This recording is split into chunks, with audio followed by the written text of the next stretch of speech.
ఈ నెల 15న BRS party అధినేత ఎమ్మెల్యే అభ్యర్థులతో కీలక సమావేశం నిర్వహించనున్నారు. ఈ సందర్భంగా అభ్యర్థులకు బీఫారాలను అందించనున్నారు కేసీఆర్. అయితే అదే రోజు బీఆర్ఎస్ మేనిఫెస్టోను కూడా విడుదల చేయనున్నారు. ఇదిలా ఉంటే కేసీఆర్ 4 రోజుల పాటు జిల్లాలో పర్యటించనున్నారు.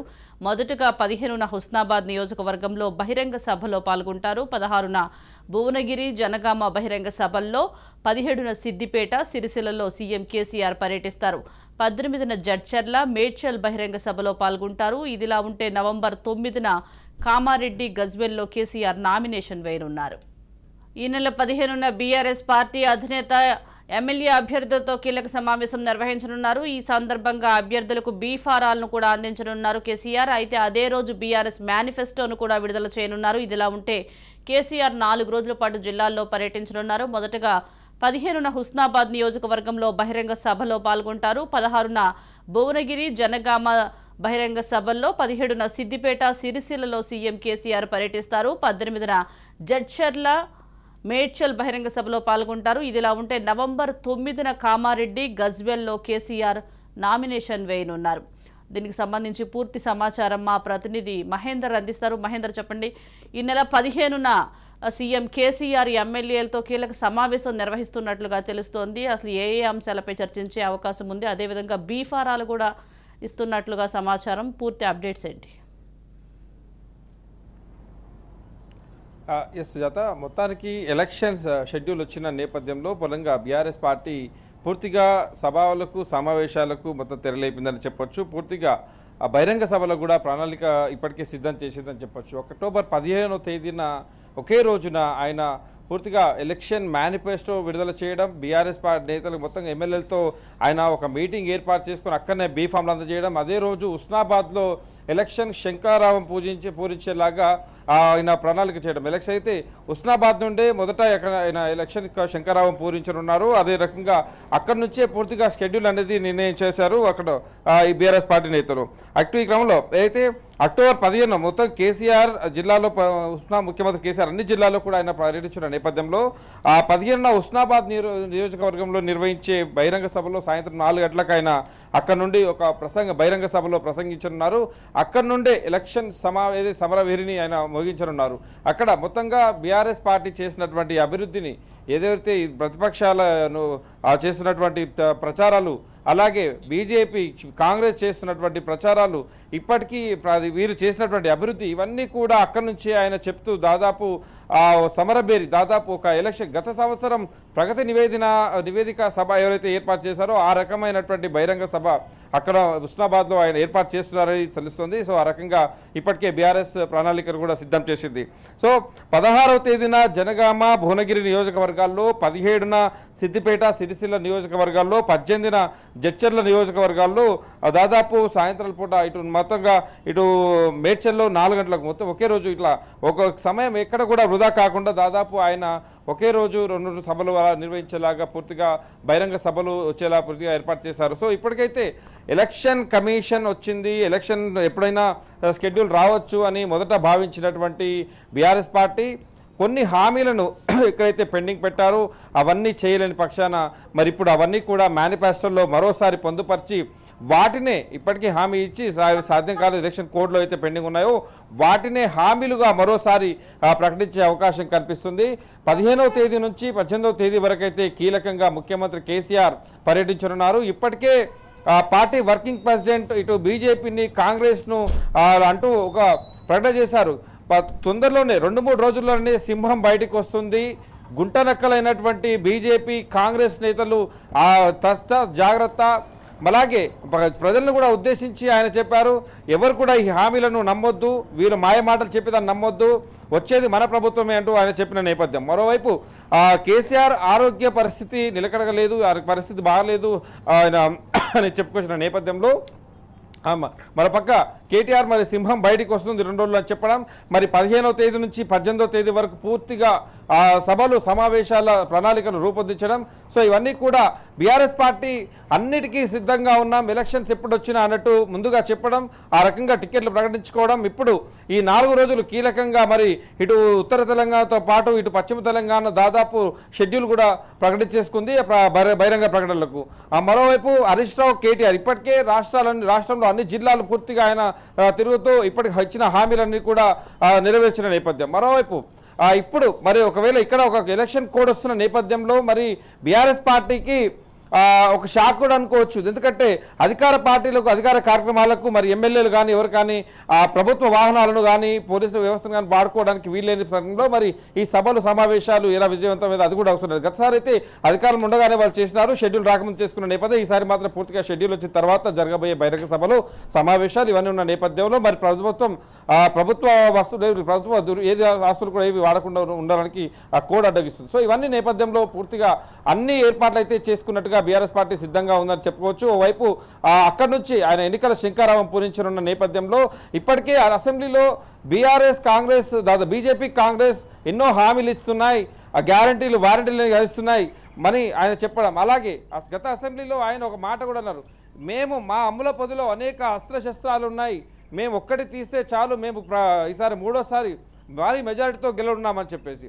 ఇప్పుడు ఆయన హుస్నాబాద్లో ఏర్పాటు చేయబోయే సభలో మరి ఏ హామీ ఆయన ఇవ్వబోతున్నారు, ఆ హామీ మరి ఇలా గతంలో అయితే షెడ్యూల్ రాకముందే ఇస్తారేమో, మరి అదంతా కూడా ఇంప్లిమెంట్ అయిపోతే ఎలక్షన్ దాదాపు మరి ప్రజలు వాళ్ళ వైపు తిరిగే అవకాశం ఉంది, ఓటర్లు ఆకర్షించే అవకాశం ఉందని భావించారు. కానీ ఇప్పుడు షెడ్యూల్ వచ్చిన నేపథ్యంలో ఆయన ఇచ్చేటువంటి హామీ ఏంటి, మరి అది ముఖ్యంగా మహిళల కోసం అన్నట్టుగా చెప్పిన హామీ కాబట్టి మరి ఏంటి అనే దానిపైన కూడా అందరూ చర్చించుకుంటున్నారు, ఆ రకంగా ఎదురు చూస్తున్న పరిస్థితి కనిపిస్తుంది.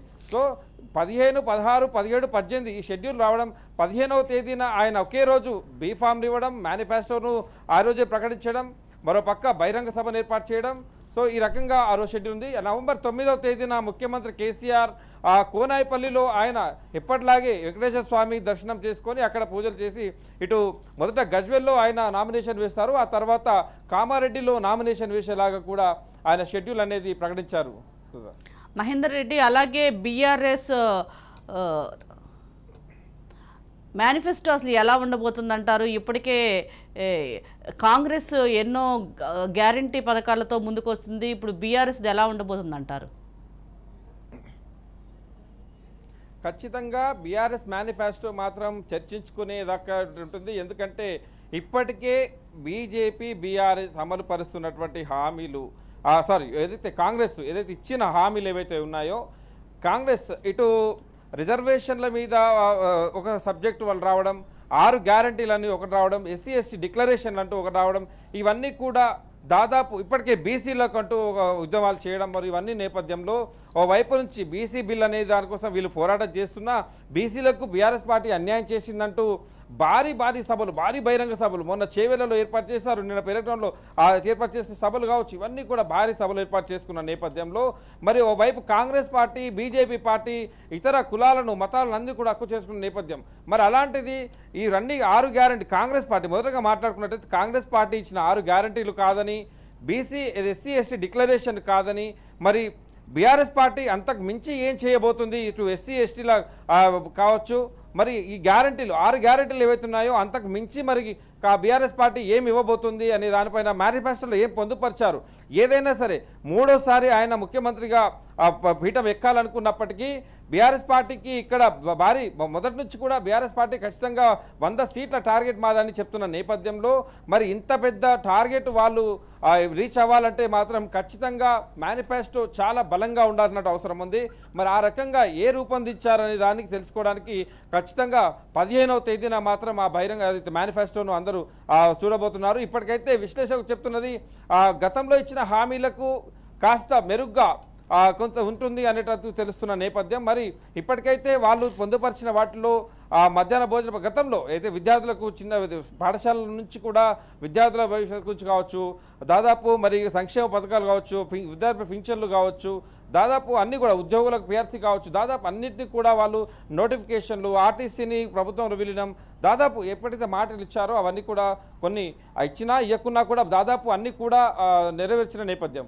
మరి అంతకు మించి ఇంకా తెలంగాణ రాష్ట్ర ప్రజలు కోరుతున్నది తెలంగాణ ప్రజలు కోరుతుందేంటి, ఉద్యోగ సంఘాలు కోరుతుందేంటి, విద్యార్థులు కోరుతున్నదేంటి, మహిళలు, వితంతువులు, పురుషులు, వృద్ధులు అందరూ కూడా ఏం ఆశిస్తున్నారు, ఏం కోరుకుంటే బాగుంటుంది, ఎలాంటి సంక్షేమాలు కోరుకుంటున్నారు, మరి వీటన్నిటినీ అందించేలాగా ప్రభుత్వం ఏర్పాటు చేసిన మ్యానుఫ్యాక్చర్ పోస్ట్ ఏంటి అనే దానిపైన అయితే ఒక ఉత్కంఠమైన ఎదురుచూపు అయితే ఉన్న నేపథ్యం.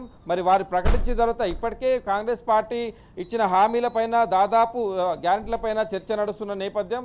మరి బీజేపీ కూడా ఇప్పుడు మేనిఫెస్టో దీనికన్నా ముందు అధికార పార్టీని ఇరుకున పెట్టాలన్నా, అధికార పార్టీని ఓడించాలన్నా ఇటు కాంగ్రెస్ బీజేపీ పోటీ పడుతున్న నేపథ్యంలో వాళ్ళు ఇప్పటికే ప్రజల్లోకి వెళ్తూ మేనిఫెస్టో బలంగా ఉంటుందని చెప్తున్న నేపథ్యం. ఆ రెండింటినీ కాదని చెప్పి బీఆర్ఎస్ పార్టీ ఏ మేనిఫెస్టో ఏంటి రూపొందించింది, ఆ రూపొందించిన దాన్ని ప్రజల్లోకి ఎలా తీసుకెళ్తారు, ఆ ప్రజలను ఎలా ఆకర్షిస్తారు, ఆ ప్రజలు ఓటర్గా ఎలా మారుతారు, ఆ సంక్షేమాలన్నీ అందేటివైనా సాధ్యమయ్యేటివైనా అని ప్రజలు అవగాహన చేసుకునే నేపథ్యం ఉంటుంది. కాబట్టి వీటన్నిటిని దృష్టిలో పెట్టుకొని మరి ఆ మేధావులతో ఆయన చర్చించి ఎలాంటి మేనిఫెస్టో రూపొందించారనే దానిపైన అయితే ఖచ్చితంగా ఈ నెల 15వ తేదీన వరకు వేచి చూడాల్సిన అవసరమే ఉంది. మహేందర్ రెడ్డి, అలాగే ఇప్పటి వరకు 115 అసెంబ్లీ స్థానాల్లో అభ్యర్థులు బీఆర్ఎస్ ప్రకటించింది. ఇంకా పెండింగ్లో ఉన్న 4 స్థానాలను అసలు ఎప్పుడు ప్రకటించే అవకాశం ఉందంటారు? దాదాపు పెండింగ్ బ్యాన్ కూడా ప్రకటించేసిందనే చెప్పొచ్చు. ఒకవైపు ముత్తిరెడ్డి ఆ ప్లేస్లో ఉన్నటువంటి ఆ సందిగ్ధత కూడా పూర్తిగా క్లోజ్ అయిపోయిన ఒక నాంపల్లి మినహా మిగతా అన్ని కూడా ఆ నియోజకవర్గాలు దాదాపు పూర్తి చేశారు. మల్కాజ్గిరిలో కూడా మరి రాజశేఖర రెడ్డిని అక్కడ బలం చేకూర్చేలాగా ఆయన కూడా ఇచ్చిన నేపథ్యం. మరి ఇప్పుడు అధికారికంగా రేపు ప్రకటించే బీఫామ్లు ఇచ్చే నాడే వీటన్ని కూడా 15వ తేదీ నాడు ఏదైతే ముఖ్యమంత్రి కేసీఆర్ బీఆర్ఎస్ పార్టీ బీఆర్ఎస్ భవన్లో ఆయన రాబోతున్నారు. అక్కడ ఎమ్మెల్యే అభ్యర్థులు టికెట్లు ఎవరికైతే ఇచ్చారో వాళ్ళందరినీ కూడా ఈసారి టికెట్ రాని వాళ్ళతో కూడా మరి అలాగే టికెట్ పొందిన వారందరినీ కూడా ఒకే దగ్గరికి ఒక్కసారి మీద తీసుకొచ్చేలాగా అందరినీ కూడా పిలుస్తున్నట్టుగా తెలుస్తుంది. మరి ఆ రోజు ఇప్పుడైతే పెండింగ్లో ఉన్నటువంటి నాంపల్లి కావచ్చు, ఇంకా 2 నియోజకవర్గ గోషమాలు కావచ్చు, వీటన్నిటిలో మరి ఇంకెవరెవరికి ఇస్తున్నారు టికెట్లు అనే దానిపైన ఉంది. ఇటు దాదాపు నర్సాపూర్లో సునీతా లక్ష్మారెడ్డితో పాటు మదన్ రెడ్డిది పెండింగ్లో ఉన్న నేపథ్యంలో ఇవన్నీ కూడా ఆయన ఆ రోజు మాత్రమే వీటన్నిటికీ ఒక బీఫామ్లు చేతికి అందే వరకు గతంలో మార్పులు చేర్పులు కూడా వస్తాయన్న నేపథ్యం. 30 మందిని తొలగిస్తారని చెప్పారు నేపథ్యం. ఆ 119లో 115 ప్రకటించేశారు. అందులో కొంతమందిని తొలగిస్తారు, కొంతమందికి టికెట్లు బీఫామ్లు వచ్చే వరకు కూడా వేచి చూడాల్సిన అవసరం ఉందన్నారు. మరి అలాంటి వాతావరణం ఏమీ లేకుండా అసంతృప్తిని అసమ్మతిని ఓవైపు వాళ్ళు చల్లారుస్తూనే మరి టికెట్లు మారుస్తారని చెప్పిన నేపథ్యం చూడాలి. అందరూ కూడా అక్టోబర్ 15 అనేది బీఆర్ఎస్ పార్టీకి ఒక కీలకమైన తేదీ అని చెప్పొచ్చు. మేనిఫెస్టో విడుదల కావచ్చు, అయితే వీటన్నీ కూడా బీఫామ్లు కావచ్చు. మరి బీఫామ్లు ఇచ్చే నాటికి అభ్యర్థులు ఎవరైతే ప్రకటించారో మరి వాళ్ళందరికీ టికెట్లు బీఫామ్లు ఇస్తున్నారా, లేకపోతే ఇంకెవరైనా మారుస్తారా అనే దానిపైనైతే ఉంది. మారుస్తారని కొంత చర్చలు జరుగుతున్నప్పటికీ ఆ క్లారిటీ ఇవ్వడంలో ఎవరు కూడా ముందుకు రాని పక్షం కనిపిస్తుంది. ఒకవేళ మార్పులు చేర్పులు ఒక్క చోట జరిగితే మాత్రం ఖచ్చితంగా మిగతా దగ్గర కూడా అలాంటి ఒక వాతావరణం అయితే యుద్ధ వాతావరణం అయితే వచ్చే అవకాశం ఖచ్చితంగా ఉంది టికెట్ ఆశించిన వ్యక్తుల నుంచి. సో అలాంటి వారు ఓవైపు రోడ్డెక్తూ కుల మత ప్రాతిపదికన ప్రభుత్వాన్ని ఇరుకున పెట్టేలాగా ఒకవైపు ఉద్యమాలు చేస్తూనే ఉన్నారు, ఒకవైపు బ్లాక్మెయిల్ చేస్తూనే ఉన్నారు, మరోవైపు పార్టీతో మంచిగా చేసుకొని పార్టీతో మచ్చిగా చేసుకొని ఆ పార్టీలో క్రియాశీలంగా ఉన్న నేతలతో క్లోజ్గా ఉంటూ తమకు కావాల్సినటువంటి నామినేటెడ్ పోస్టులు తీసుకుంటూనే ఉన్నారు. ఆ హామీలు అదైతే అభయస్తం తీసుకుంటున్నారు, భవిష్యత్తులో పార్టీలు ఎలా ఉండాలనే దానిపైన తీసుకుంటున్నారు. సో ఇలా ఒక్కొక్క చోట ఒకలాగా నడుస్తున్న నేపథ్యం. మరి ఇప్పటికైతే అభ్యర్థులు ఎవరైతే ఉన్నారో మరి 119 స్థానాలకు 115 ప్రకటించిన నేపథ్యంలో మరి ఇందులో బీఫామ్లు తీసుకునేది ఎంతమంది, ఖచ్చితంగా 115 బీఫామ్లు తీసుకోబోతున్నారా, అలాగే మరి ఇచ్చినటువంటి మేనిఫెస్టో మరి ప్రజలను ఆకర్షించేలాగా ఉంటుందా, ముఖ్యమంత్రి కేసీఆర్ బహిరంగ సభలు హుస్నాబాద్లో శంకారావం పూరించనున్న నేపథ్యంలో అక్కడి నుంచి ఏ మెసేజ్ తెలంగాణ ప్రజలకు ఇవ్వబోతున్నారు, మరి ఇప్పటికీ ఇవన్నీ కూడా ఎదురు చూస్తున్నటువంటి అన్నిటికీ మూలం 15వ తేదీ అనేటట్టుగా ఉన్న నేపథ్యం. అదే ఏదైతే ఇంకా గడువు ఉంటుంది ఎలక్షన్ షెడ్యూల్ రావడానికి అనుకున్న నేపథ్యంలో దాదాపు కొన్ని పనులు అక్కడక్కడ పెండింగ్ ఉన్న వాటి పరిస్థితి కావచ్చు. మరి ఎమ్మెల్యేలు కూడా అధికారికంగా ప్రభుత్వ అయితే సదుపాయాలతో తిరిగే అవకాశం లేని పక్షం. సో ఇవన్నిటి కూడా 15వ తేదీ వరకు వేచి చూడాల్సిన అవసరం అయితే ఖచ్చితంగా ఉంది. అలాగే నవంబర్ 9న కామారెడ్డి గజ్వెల్లో 2 చోట్ల కేసీఆర్ నామినేషన్ వేయనున్నట్లుగా తెలుస్తోంది. ఈ 2 చోట్ల పోటీ చేసే అవకాశం ఉందంటున్నారు. మరి ఇది ఎంతవరకు గెలుపు అవకాశాలు ఉన్నాయంటారు 2 చోట్ల? ఖచ్చితంగా ముఖ్యమంత్రి కేసీఆర్కు తెలంగాణ రాష్ట్రంలో ఆయనకు చరిష్మా ఉన్న నేత, ఖచ్చితంగా ఆయన ఎక్కడ పోటీ చేసినా గెలుస్తారు అనేటట్టుగా ఉన్న నేపథ్యం. మరి ఆయన మీద పోటీ చేసే వ్యక్తులు ఎవరు, ఆ బలమైన వ్యక్తులు ఎవరు అనే దానిపైన ఉన్న నేపథ్యం. మరి ఏదేమైనా సరే ఇటు గజ్వెల్లో కావచ్చు, కామారెడ్డిలో కావచ్చు 9వ తేదీన ఆయన నామినేషన్ వేయబోతున్నారు. ఆనవాయితీ ప్రకారం ఆ కోనాపూర్ వెంకటేశ్వర స్వామి ఆలయంలో పూజలు చేసిన తర్వాత. సో ప్రజలు మాత్రం ముఖ్యమంత్రి కేసీఆర్ను ఎక్కడ నిలబెట్టినా కూడా బంపర్ మెజారిటీతో గెలుస్తారని చెప్పిన నేపథ్యం. ఇప్పటికే కామారెడ్డిలో కవిత, ఎమ్మెల్సీ కవిత లీడ్ తీసుకొని ఖచ్చితంగా తన తండ్రి గెలుపు కోసం అంటూ దాదాపు కొన్ని గ్రామాలను ఏకగ్రీవం కూడా చేశాయని చెప్పిన నేపథ్యం కనిపించింది. ఇటు గజ్వెల్లో ఆయన ఇదివరకున్న ఆయన పేరు కావచ్చు, ఆయన చరిష్మా కావచ్చు, అదంతా కూడా పదిలంగానే ఉన్న పరిస్థితి కనిపించింది. అక్కడ వ్యతిరేకత అయితే ఎక్కడ కూడా కానారని పరిస్థితి. మరి ఈసారి ఆయన 2 స్థానాలను ఎందుకు ఎంచుకున్నారనే దానిపైన ఆ ఉత్కంఠ అయితే ఉంది. ఒక స్థానం నుంచి పోటీ చేయాలన్న వ్యక్తి ముఖ్యమంత్రి అభ్యర్థి 2 స్థానాలను ఎందుకు ఎంచుకున్నారు అని అన్నారు. ప్రతిపక్ష పార్టీలు ఓవైపు బలమైన వ్యక్తిని కేటీఆర్ అయితే ఈటల రాజేందర్ పోటీ చేస్తారని కొందరు, విజయశాంతిని పోటీ చేస్తారని కొందరు, ఓవైపు కాంగ్రెస్ పార్టీ నుంచి మరికొంతమంది నేతల పేరు వచ్చింది. వీళ్ళందరికీ భయపడే కామారెడ్డికి కేసీఆర్ వెళ్ళిపోయాడు అని చెప్పిన నేపథ్యం. కానీ ఇక్కడ ఎవరు కూడా దాదాపు అభ్యర్థి గజ్వెల్ నుంచి ఎవరు పోటీ చేస్తారని అధికారికంగా 2 పార్టీల నుంచి, బీజేపీ కాంగ్రెస్ 2 పార్టీల నుంచి కూడా రాని పక్షం. సో కాంగ్రెస్ బీఆర్ఎస్ పార్టీ అధినేత ఎక్కడి నుంచి పోటీ చేసినా ఖచ్చితంగా బంపర్ మెజారిటీతో గెలుస్తాడని బీఆర్ఎస్ వర్గాలు అయితే బలంగా విశ్వసిస్తున్నాయి. ఆ రకంగా గ్రౌండ్ వర్క్ కూడా పూర్తిగా చేసేసుకున్నారు చెప్పొచ్చు. Right, thank you Mahender Reddy.